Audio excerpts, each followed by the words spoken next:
the number one question people ask me when I'm out knocking on doors or at a function like this is, why are you running?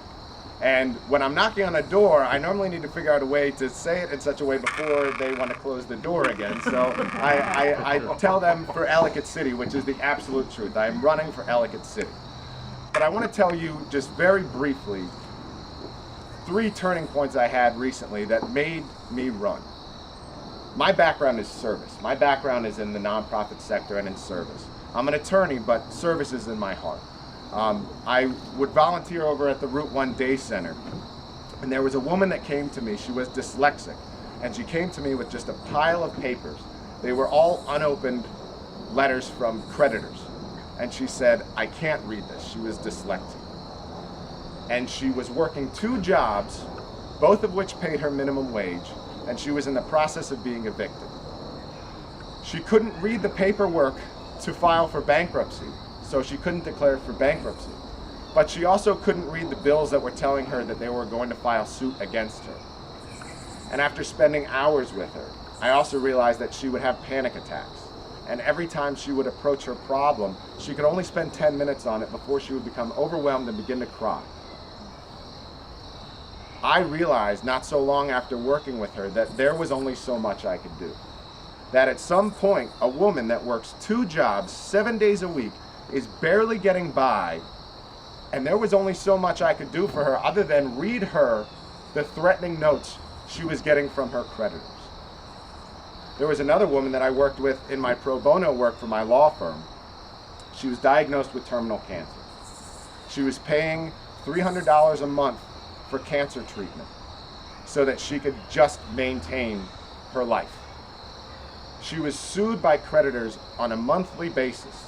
And she could read, but she couldn't declare bankruptcy because if she did, she'd lose her house. And month after month, I would get a case and I would have to call up that creditor and say, you're suing someone who's dying and can't pay you. Will you please drop your suit? And I would have to beg them on most occasions to drop that suit and say, I'll give you any paperwork you want. Please don't file this, because if you're successful, that's going to be a lien against her house. And we're going to have a homeless woman dying of cancer. And I realized after a while there was only so much I could do other than beg these creditors not to do that. The last was I was volunteering at a pro bono day in Baltimore City. A gentleman was 65 years old. He comes up to me. He had retired. He comes up to me and said he had to go back into the workforce because he was going to, again, lose his house, something you'll hear over and over again. He brings out this binder, one of the most organized, meticulous binders I've ever seen, and he's flipping through paperwork, and he's telling me all these reasons about how he's looking for a job and he can't find a job. And after a while, I'm like, sir, I don't understand why you've applied for all these jobs, Walmart, McDonald's, all these jobs, and they won't take you. And he said, when I was 22 years old, I was busted for drug possession. And he was convicted. And he has that on his record for the rest of his life, so whenever anyone asks him, have you ever been convicted of a crime, he has to check yes. And McDonald's and Walmart and all these places that we expect the poor to lift themselves up and improve their station are saying no.